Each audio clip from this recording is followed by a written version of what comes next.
तीन अंकों वाली कितनी संख्याएं 7 से विभाज्य है, यानी कि 3 अंकों की कितनी संख्या है जो कि 7 से पूरा पूरा कटेगा, यानी कि 7 से विभाज्य है।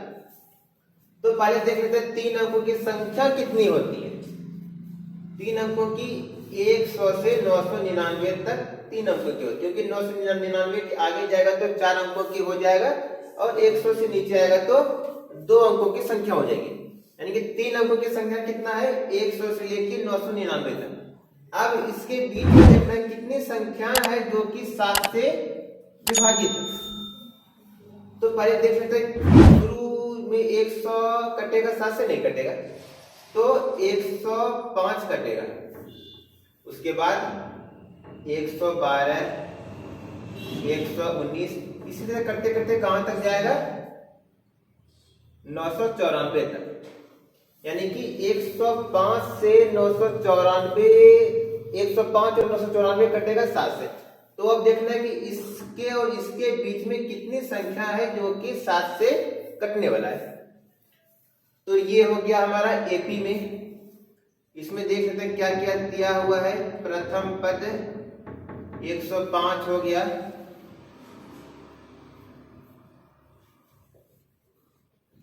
सार्वंतर 112 माइनस 105 बराबर 7, क्योंकि 7 से विभाज्य है तो 7 7 का ही सब में अंतर होगा।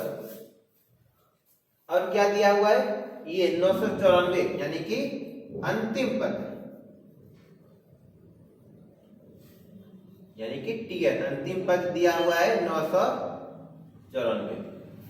अब ये प्रथम पद निकल गया, सार्वंतर निकल गया और अंतिम पद निकल गया, यानी कि दिया हुआ है। तो अब हम लोग फॉर्मूला पे इसको बैठा देते हैं।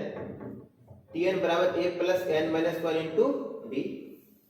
टीएन का मान दिया हुआ है, ए का दिया हुआ है, एन निकालना है और डी दिया हुआ है। तो अब इसको हम लोग सॉल्व कर लेते हैं। 105 प्लस 7 एन माइनस 7, 105 में से 7 घटा दिए 98 हो गया। अब इसको 98 को इस तरफ भेज देते हैं, माइनस में हो जाएगा। 994 में 98 घटेगा तो कितना होगा 896। अब हम लोग 7 को इधर भेज देते हैं तो ये भाग में हो गया, ये कट गया, कितना आ गया 7 का 7, 1 के 7 दूनी 14, 5 7 56। तो 128 आ गया मेरा एन की, यानी कि पदों की संख्या, यानी कि 3 अंकों वाली 128 संख्या है जो कि 7 से कटने वाला है। तो ये मेरा निकल गया आंसर। अगर इसके जगह पे 7 के जगह पे 5 रहेगा तो हम लोग 5 से देखेंगे क्या क्या कटने वाला है। तो इसी तरह इसी फॉर्मूला में बैठा के किसी भी संख्या का कहेगा तो उसका हम लोग निकाल सकते हैं।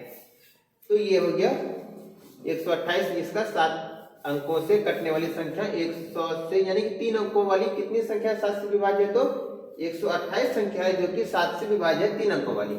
तो अब देखते हैं अगला क्वेश्चन। अगला क्वेश्चन कहता है उस एपी का 31वां पद ज्ञात कीजिए जिसका 11वां पद 38 और 16वां पद 73 है, यानी कि दो को दिया है, 11वां पद दिया हुआ है 38 और 16वां पद दिया हुआ है 73। तो कहता है 31वां पद निकालने के लिए।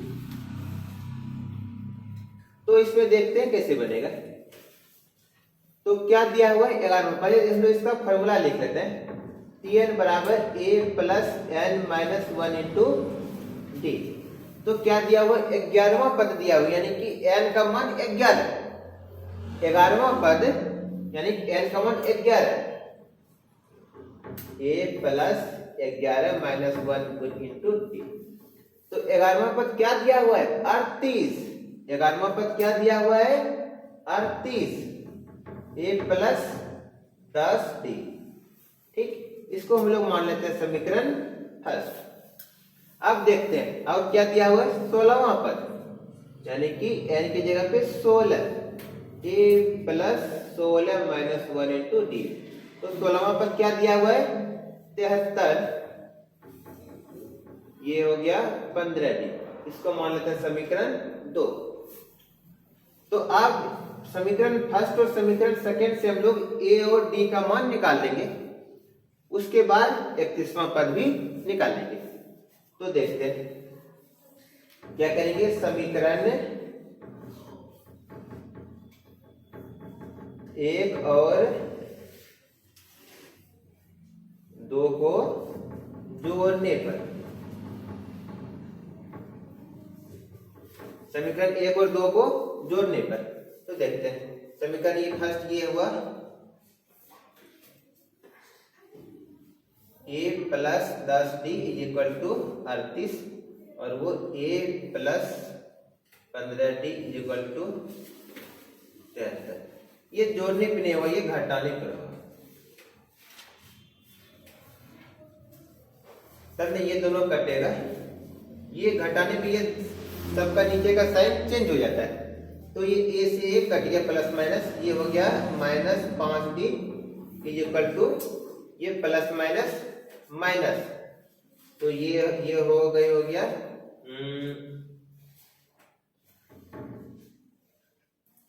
35। ठीक, ये माइनस 35, तो ये माइनस से माइनस कट गया, तो d इज इक्वल टू 35/5। तो d का मान निकल गया 7, d का मान निकल गया 7, यानी कि 7 अंतर निकल गया 7। तो अब हम लोग करेंगे कि समीकरण फर्स्ट या फिर सेकेंड में किसी कोई भी समीकरण में d का मान रखने पर, तो देखेंगे समीकरण फर्स्ट में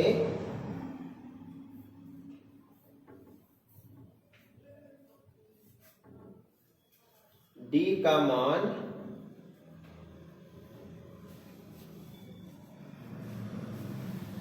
रखने पर, तो समीकरण फर्स्ट क्या है, ये है मेरा समीकरण फर्स्ट। इसमें हम लोग d का मान रख देते हैं।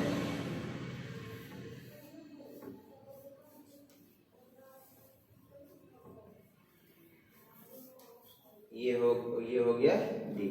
अब 70 को हम लोग उस तरफ भेज देते हैं, इसमें से घटेगा कितना हो जाएगा -32, यानी कि a का मान निकल गया -32, यानी कि हम लोगों के पास a का मान निकल गया, d का भी मान निकल गया, और ये 31वां पद कहता है, यानी कि n का मान भी दिया हुआ है। तो हम लोगों को क्या निकालना है tn का मान। तो अब हम लोग tn का मान निकाल लेते हैं।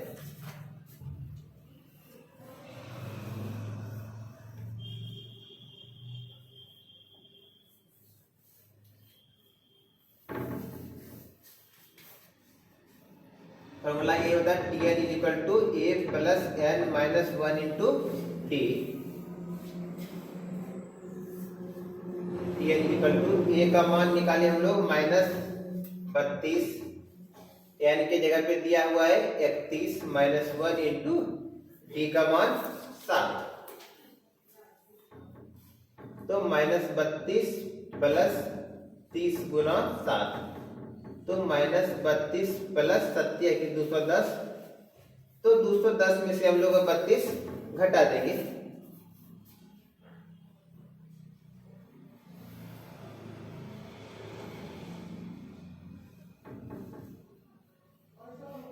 ये हो गया 178, यानी कि tn का मान कितना आ गया 178, यानी कि 31वें नंबर पे जो है ना क्या आएगा 178 आएगा। ये हो गया आंसर। तो अब हम देखते हैं अगला क्वेश्चन। अगला क्वेश्चन क्या कहता है, एक समांतर श्रेणी का चौथा पद 11 है, यानी कि चौथा पद दिया हुआ है, इसके 5वीं तथा 7वें पदों का योग 34, यानी कि 5वां और 7वां पद का जो है ना जोड़ योग दिया हुआ है 34। तो क्या निकालने का के लिए कह रहा है, इसका सर्व अंतर कहता है ज्ञात करने के, यानी कि सर्व अंतर निकालने के लिए कह रहा है। तो देखते हैं, चौथा पद दिया हुआ है, यानी कि चौथा पद दिया हुआ है a प्लस 3d दिया हुआ है 11। ठीक, n के जगह पे रख दिए चौथा पद, तो n की जगह पे 4 रख दिए, तो 4 माइनस 1 3d हो गया। ये दिया हुआ 11, इसको समीकरण 1 मान लेते हैं। और क्या दिया हुआ है, पांचवें तथा सातवें पदों का योग। तो पांचवा पद क्या हो गया, a प्लस 4d, और सातवां पद a प्लस 6d, इसका योग यानी कि जोड़ दिया हुआ है 34। तो इसको हम लोग ब्रैकेट को हटा के हम लोग जोड़ लेते हैं। a और a हो गया 2a plus 4d plus 6d 10d, ये दिया हुआ 34। इसको हम लोग समीकरण 2 मान लेते हैं। तो अब हम लोग समीकरण 1 और समीकरण 2 को सॉल्व करेंगे। तो देखते हैं यहाँ एक है, यहाँ 2 है, तो सबसे पहले जो है दोनों को बराबर करना पड़ेगा। तो बराबर करने के लिए समीकरण ये दोनों में एलसीएम लेंगे, तो 1 और 2 का 2, तो इसमें हम लोग 2 से गुना कर देंगे। समीकरण 1 में 2 से गुना करने पर क्या हो जाएगा, इसमें 2a plus 6d is equal to 22। ये हो गया समीकरण, इसको 3 लिख लेते हैं। अब यहां से करते हैं कि समीकरण 2 और 3 को घटाने पर, समीकरण 2 और 3 को घटाने पर समीकरण 2 क्या दिया हुआ है, 2a plus 10d is equal to 34, और 2a plus 6d is equal to 22। ये घटाएंगे तो नीचे का साइन चेंज हो जाएगा, ये दोनों कट गया, प्लस माइनस माइनस 10 10 में 6 घटेगा 4d, और ये हो गया 12। अब d बराबर कितना निकल गया, 12/4, तो 4 दिया 12। क्या कहता निकालने के लिए, सार्वंतर, यही तो कर रहा निकालने के लिए। d क्या हो गया, सार्वंतर को ही तो हम लोग d से डिनोट करते हैं, तो ये हो गया आंसर। अगर इसमें कहता a यानी कि प्रथम पद निकालने के लिए, तो हम क्या करते हैं, तो समीकरण फर्स्ट या सेकेंड किसी समीकरण में जो है ना d का मान रख देते, तो वो हमारा प्रथम पद यानी कि a का मान निकल जाता। तो हम देखते हैं अगला क्वेश्चन। समांतर श्रेणी ज्ञात कीजिए जिसका पांचवा पद दिया हुआ है 15 तथा तीसरे और 8वें पदों का योग 34 है। सेम वही क्वेश्चन है, कहता है पांचवा पद दिया हुआ है, तो a प्लस 4d ये दिया हुआ है 15, इसको मान लेते हैं समीकरण फर्स्ट। और क्या दिया हुआ है, तीसरे और 8वें पदों का योग, तो तीसरा पद क्या हो गया, a प्लस 2d, एक घटा के लिखते क्योंकि फॉर्मूला में n-1 होता है, इसलिए n में एक घट जाता है, तो यहाँ तीसरा है तो 2d, अभी 8वां है तो a प्लस 7d हो जाएगा। अब ये दोनों का योग यानी कि जोड़ कितना दिया हुआ है, 34। अब हम लोग ब्रैकेट को इसको सॉल्व कर देते हैं, दोनों ब्रैकेट को। ये a और a, 2a प्लस 7 2 9d बराबर 34। तो ये हो गया समीकरण सेकेंड। अब इसमें भी सेम उसी तरह पिछले सवाल की तरह है, इसमें भी हम लोगों को समीकरण फर्स्ट में 2 से गुना करने पर,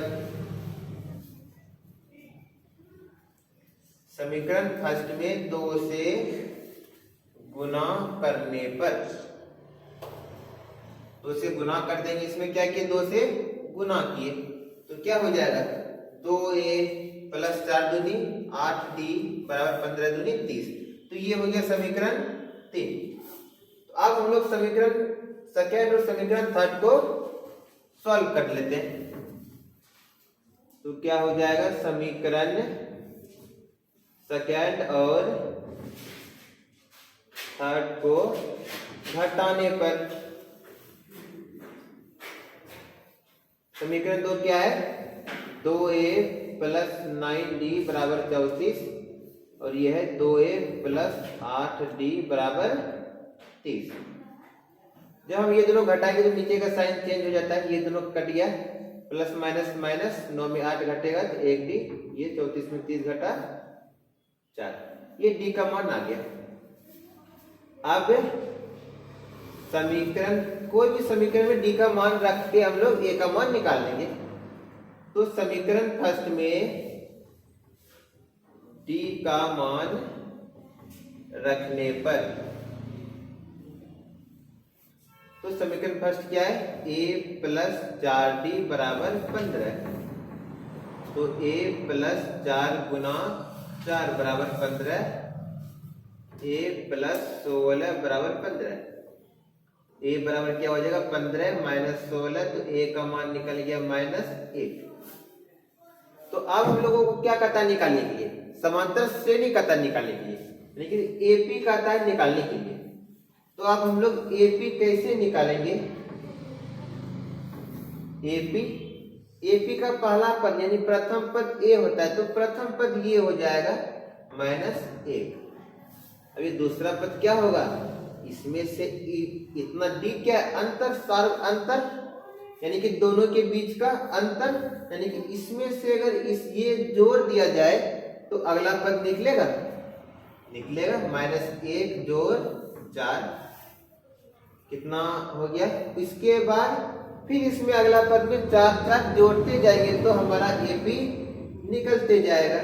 तो -1 प्लस 4 फिर प्लस 4, इसी तरह करते करते ये AP निकल गया। क्या हो गया? -1, ये हो गया, ये 4 में 3, फिर ये हो गया 7, इसी तरह करते कितना का अंतर है? 4 का। तो इसमें 4 हम लोग जोड़ते जाएंगे तो ये मेरा AP निकल जाएगा। तो यही कहता है समांतर श्रेणी निकालने के लिए। तो ये था अरिथमेटिक यानी कि AP का इंपॉर्टेंट क्वेश्चन। तो